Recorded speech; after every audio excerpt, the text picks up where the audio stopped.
Hello అండి, welcome to my channel. ఈరోజు మన ఛానల్లో గోంగూర పచ్చడి ఎలా చేసుకోవాలో చూద్దామా. అయితే మన ఛానల్ ఫస్ట్ టైం చూసినట్లయితే లైక్ చేయండి, షేర్ చేయండి, సబ్స్క్రైబ్ చేసుకోండి.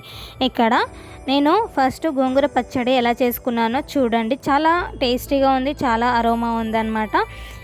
ఇక్కడ నేను 15 పచ్చిమిర్చి ఎండుమిర్చి తీసుకున్నాను అనమాట. తీసుకొని బాగా వేపుకున్నాను, ఆయిల్ వేసుకొని. వేగిన తర్వాత పక్కన తీసి పెట్టుకున్నాను. 1/2 స్పూను మెంతులు, 1 స్పూను జీలకర్ర, 4 స్పూన్ల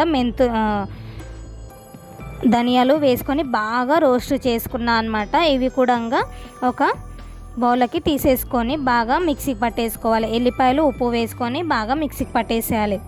ఇక్కడ గోంగూర కడుక్కున్నాం కదా, కడిగేసి నీట్గా దీంట్లో వేసేసి కొంచెం నూనె వేసుకొని బాగా దీంట్లోనే మెత్తపడాలన్నమాట మొత్తము గోంగూర. ఇలా అయితేనే చాలా టేస్టీగా ఉంటుంది. మిక్సీలోకి ఇలా మెత్తబడనివ్వాలన్నమాట.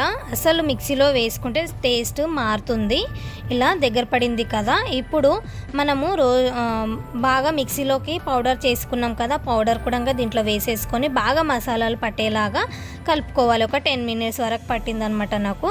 ఆ కడాయి పక్కన పెట్టేసుకొని ఇక్కడ తాలింపులకి నూనె వేసుకొని ఎండుమిర్చి బాగా బ్రౌన్ కలర్లో వచ్చేంత వరకు వేయించుకోవాలి. దీంట్లోనే ఆవాలు, జీలకర్ర వేసేసుకోవాలి.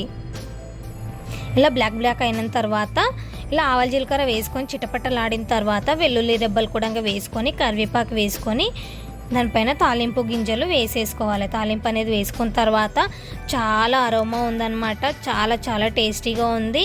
మా అత్తయ్య కూడా తిని చూసిందనమాట. చాలా బాగుందమ్మా అని చెప్పింది. ఈ వీడియో మీకు నచ్చినట్లయితే